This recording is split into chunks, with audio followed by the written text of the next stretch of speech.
షష్ఠభావ విచారణ. ఈ షష్ఠభావ విచారణ జాతక భాగంలో యోగాలు యోగించడం, యోగించి మంచి ఫలితాలు ఇవ్వడం, వాటితో జాతకం చెప్పడం అనేది ఒక ఎత్తు. భాగ్యం, లాభం ఇవన్నీ కూడా చూస్తూ తీసుకొస్తాం.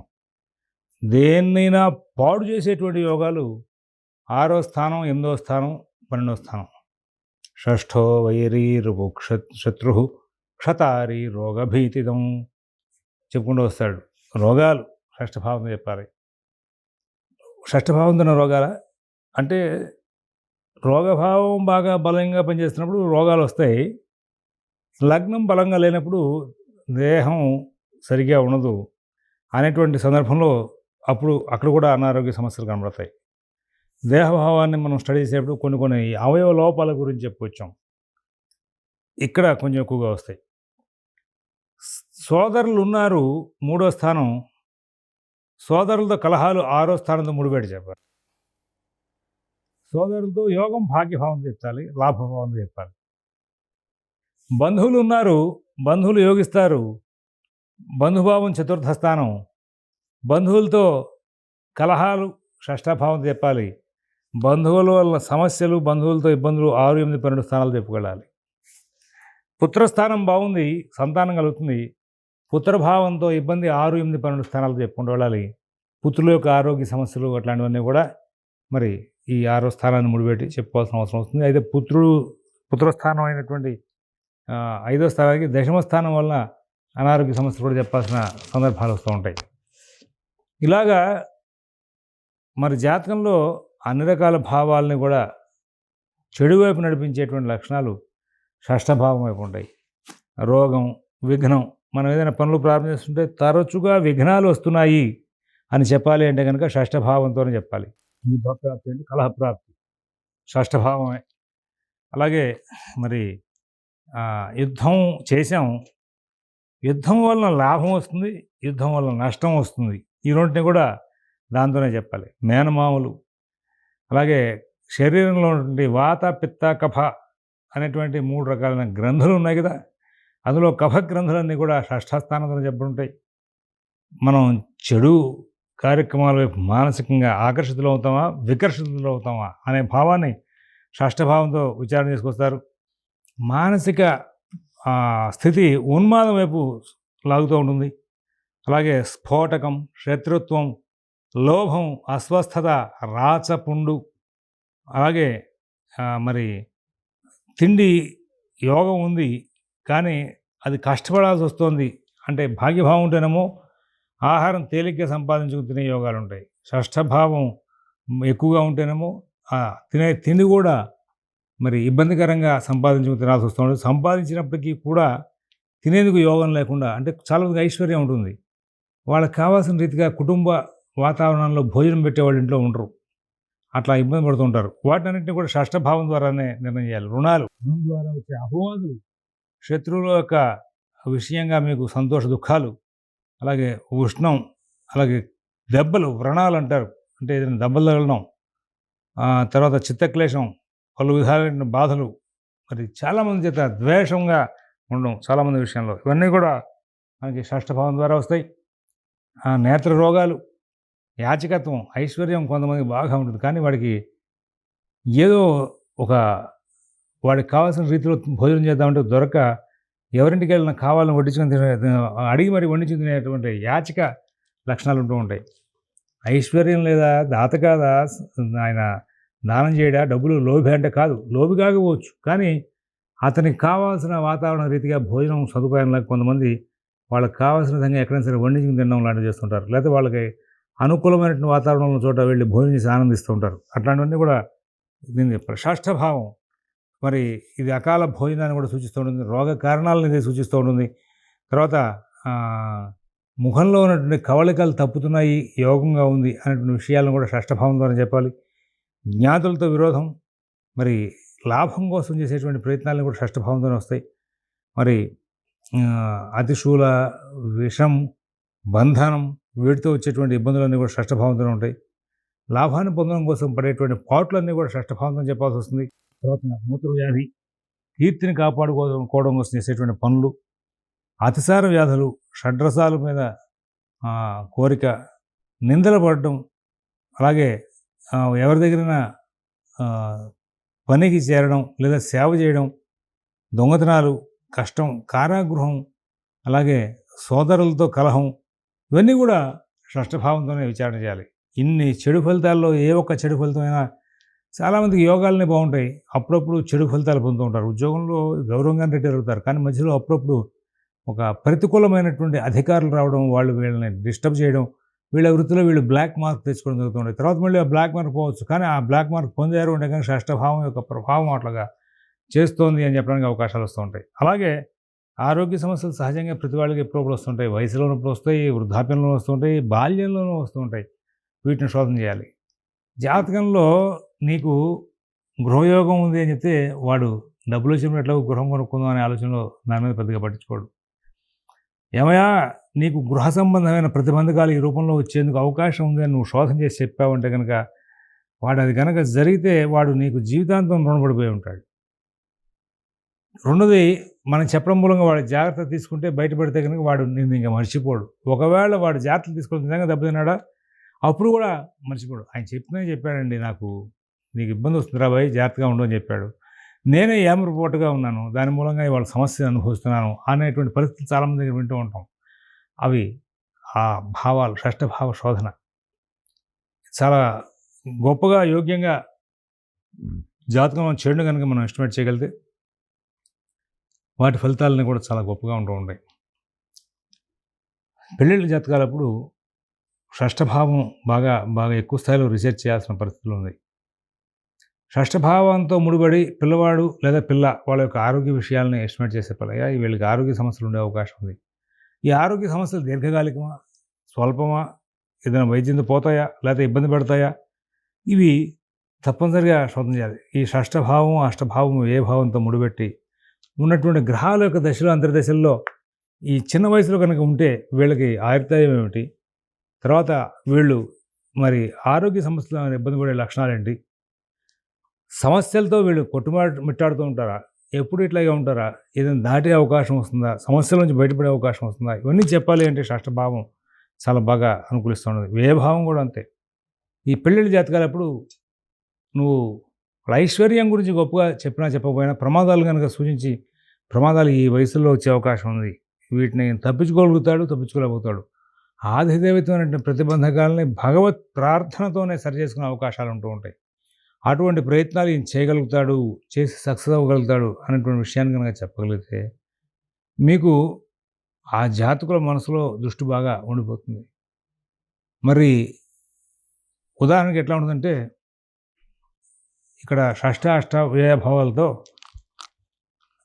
మీనలగ్నం ఉందనుకుందాం, వ్యయంలో రాహు బుధుడు ఉన్నారనుకుందాం. వాళ్ళకి సహజంగా ఏ పుష్యమి నక్షత్రం ఒకటో పాదంలో పుడితే మరి బుధదశ వస్తూ ఉంటుంది. బుధదశ వస్తుంది, కళత్రాధిపతి వ్యయంలో పడ్డాడు.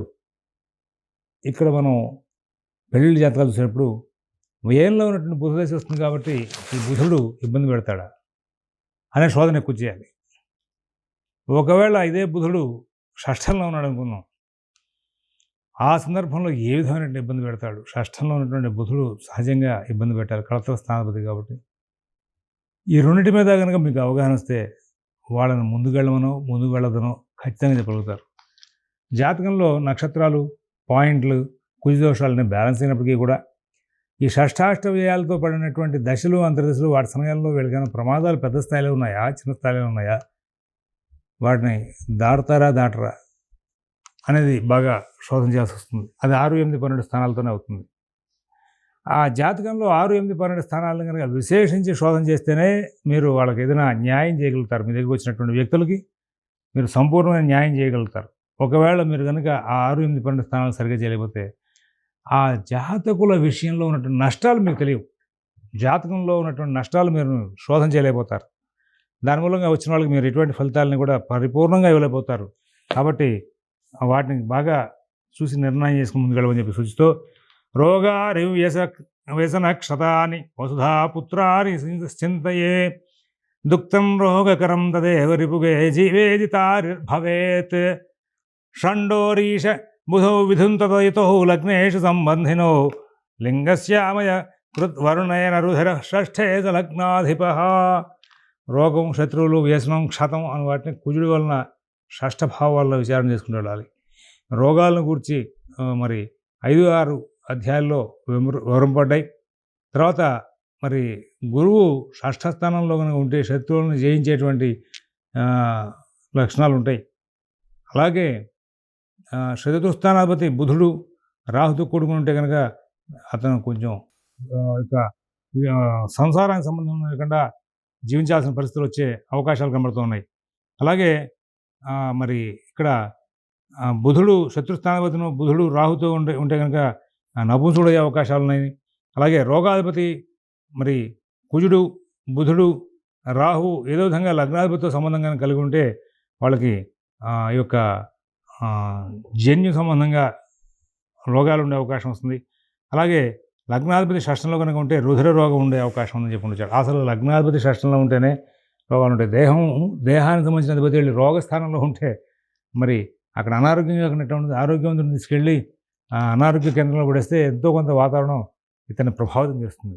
అలాగే లగ్నాధిపతి వెళ్ళి షష్ఠస్థానంలో పడితే రోగాలు రావడమే బాగా జరిగే అవకాశం వస్తుంది. కాబట్టి ఇక్కడ ఈ షష్ఠస్థానం వలన ఆరోగ్య సమస్యల గురించి చెప్పే విషయంలో కొంచెం ప్రత్యేకమైన లక్షణాలని, జాగ్రత్తలను కూడా తీసుకుని ముందుకు వెళ్ళాల్సిన అవసరాలు ఉంటాయని చెప్పి సూచిస్తూ క్షతభవనగతే కామపేసా సురేజ్యే భౌమే మందేన దృష్టే రిపుభవనగతే శత్రుభార్యాముపైతి సౌమ్యైర్దృష్టే యుతే వా న భయవరి జనాఛత్రుభే జన్మలగ్నాత్ పాపైశ్చత్రుక్షదాదివ్రణ భవ విపులం జాయతే లాంఛనం వా. ఆరోగ్య సమస్యలే కాదు, కలహాలు. కళత్ర స్థానం చాలా చాలా బాగుందండి అంటారు. కళత్రాధిపతి బాగున్నాడండి, కళత్ర స్థానంలో పాపగ్రహాలు లేకుండా ఉన్నాయండి. కానీ ఒక్క షష్టాధిపతి ఈ ముగ్గురులో కళత్ర అధిపతితో కానీ, కళత్ర స్థానంతో కానీ, కళత్ర కాడుతో కానీ జస్ట్ ఒక చిన్న రిలేషన్, అది దురుక్కో సాహచర్యమో యుతో కనుక పెట్టుకున్నాడా ఇక్కడ అన్ని యోగాల్ని మొత్తం పెద్ద గడ్డివాముకి చిన్న అగ్గిపుల్ల పెట్టినట్టుగా అంతా బాగున్నట్టు కళత్ర స్థానం అంతా కూడా ఈ షష్ఠ స్థానాధిపతి వలన మొత్తం చర అనుకుంటూ మొత్తం అంతా నాశనం అయిపోతూ ఉంటుంది. అందరూ కూడా షష్ఠభావ విచారణ మీద కళత్ర స్థానాన్ని కూడా ముడిపెట్టి కళత్ర స్థానంలో ఉండే యోగాలేంటి, షష్ఠభావంతో వచ్చే అవయోగాలేంటి అనే వాటిని బేస్ చేసుకుని ఆ రెండింటిని కనుక చాలా విపులీకరణ కనుక మాట్లాడగలిగితే చాలా సమస్యలు జరుగుతాయి. సప్తమాధిపతి శుక్రుడితో కూడుకుని శత్రుస్థానాన్ని పొంది ఉంటే కనుక భార్య మొండి లక్షణాలు కలిగి ఉంటుందయ్యా. కుజుడు సంజయ చూడబడి శత్రుస్థానం కనుక పొంది ఉంటే కనుక శత్రు భార్యను అనుగ్రహించే అవకాశం వస్తుంది. అలాగే శత్రుస్థానాధిపతి శుభగ్రహాల యొక్క దృగ్యోగాల సంబంధాలు కలవాడైతే కనుక శత్రుస్థానాధిపతి శుభగ్రహాల యొక్క దృగ్యోగాల సంబంధాలు కనుక కలిగి ఉంటే శత్రు జననం వలన భయం కలగనేరదు. శత్రువులు ఉన్నప్పటికీ కూడా ఇతనికి భయం లేకుండా బతికే అవకాశాలు వస్తుంటాయి. అంటే శత్రుస్థానాధిపతి షష్టాధిపతి కనుక శుభగ్రహాల యొక్క సంయోగం ఏర్పడితే ఇతనికి శత్రువులు ఉంటే కూడా ఉంటారు, వాళ్ళతో భయపడేది ఏముందని చక్కగా ఆనందంగా కాలక్షేపం చేస్తాడు. శత్రుస్థానాధిపతికి పాపగ్రహాల యొక్క దృగ్యోగాల సంబంధాలు కలిగితే కనుక వృణాదుల వల్ల నానామైన బాధలు వచ్చే అవకాశం ఉంది. ఈ శత్రుస్థాన షష్టాధిపతి కనుక మరి పాపగ్రహాల యొక్క సంబంధ బాంధవ్యాలు కనుక ఏర్పడితే వాటి మూలంగా మరి ఇతనికి వ్రణాలు బాగా కలిగి దాంతో ఇబ్బందులు పడే అవకాశం ఉందని చెప్పి చెప్పుకొని వచ్చాడు. షష్ఠే భాస్వతి లగ్న నాయక రిపో నిచారికే దుర్బలే జాతసత్పితృవర్గశత్రు సహితే లగ్నేశమిత్రే గృహే ఇష్టస్థానగతే నిజోచ్ఛ సుహృదాం వర్గోపయాతే సతి జ్ఞాతీనాం బహుళం వదంతి మయ శత్రువర్ణానభావగణ. షష్ఠస్థానంలో సూర్యుడుండగా లగ్నాధిపతి దుర్బరులైతే కనుక దుర్బరులై నీచ స్థానాలు వాటిలో కనుక ఉంటే మరి శత్రుస్థానాన్ని కనుక పొంది ఉంటే శత్రువర్గులతో కూడుకున్నాడంటే కనుక షష్ఠస్థానంలో సూర్యుడు లగ్నాధిపతికి మితక్షేత్ర ఉచ్చక్షేత్రాల్లో కనుక ఉంటే బహుమంది జ్ఞాతులు కలిగి ఉండే అవకాశం, వారిలో ఒక జాతకుడు శత్రుబాధ లేనివాడు అంటే శత్రుబాధ లేనటువంటి జ్ఞాతి నీకు కలిగే అవకాశం వస్తుందని చెప్పుకుంటూ వచ్చి ఇంకా తర్వాత శత్రుస్థానంలో ఉన్న గ్రహం కానీ భావాధిపతి కానీ శత్రుని చేతిలో ఉన్నటువంటి వక్రిస్తే కనుక ఆ అస్తవ్యం పొంది కనుక ఉంటే జ్ఞాతి వలన విశేషంగా క్షతమైనటువంటి శరీరం కలవడం, దాని మూలంగా షష్ఠస్థానాధిపతి సూర్యుడు యొక్క సూర్యగ్రహాలు ఏ గ్రహాలు కారకులు ఆ వర్గం వారి వలన శత్రుబాధ కలిగే అవకాశం. శత్రుస్థానంలో ఉన్న గ్రహాన్ని భావాధిపతిని తీసుకున్నాడు. ఇక్కడ ఉన్న గ్రహాల్లో ఏ గ్రహాలు ఏ తరఫు అంటే సూర్యుడు ఉన్నాడు అనుకోండి, తండ్రి తరఫు బంధువుల వలన వైరం వచ్చే అవకాశం. చంద్రుడు ఉంటే కనుక మరి షష్ఠ స్థానంలో ఉన్నటువంటి సూర్యాది ఏ గ్రహాలు షష్ఠస్థానగతేషు భాస్కర ముఖం వ్యోమాటనే శుక్రమాత్ తత్తత్కారక ఖేటవర్గ నిపుణ సంపీడ సంతతం. ఇక్కడ ఏం చెప్పాడంటే షష్ఠ స్థానంలో ఉండే గ్రహాలు ఏ వర్గాలకు చెందినవి ఉంటాయో ఆ వర్గాల వాళ్ళ యొక్క బంధువర్గాల యొక్క ప్రభావాల చేత ఆ జ్ఞాతజనం వల్ల ఇబ్బందులు వచ్చే అవకాశం ఉందన్నాడు. షష్ఠ స్థానంలో సూర్యుడు ఉన్నాడు, పితృవర్గం ద్వారా ఇబ్బందులు వచ్చే అవకాశం ఉంది. చంద్రుడు ఉన్నాడు, మాతృవర్గం వలన ఇబ్బందులు వచ్చే అవకాశం ఉంది. కుజుడు ఉన్నాడు, సోదర వర్గం వలన వచ్చే ఇబ్బందులు ఉన్నాయి. బుధుడు ఉన్నాడు, మరి ఆ బుధుడు యొక్క ప్రభావం చేత మరి మేనమాములు వాళ్ళ యొక్క ప్రభావం చేత వచ్చే అవకాశం వస్తుంది. ఇట్లాంటివన్నీ కూడా మరి చెప్పుకుంటూ వచ్చాడు. వీటి తర్వాత ఇంకా అనేక అంశాలు చెప్పాడు. వాటిని కూడా ఈ షష్ఠభావ విచారణ విషయంలో తర్వాత ఎపిసోడ్లో మనం మిగతావి వర్కౌట్ చేద్దాం. స్వస్తి.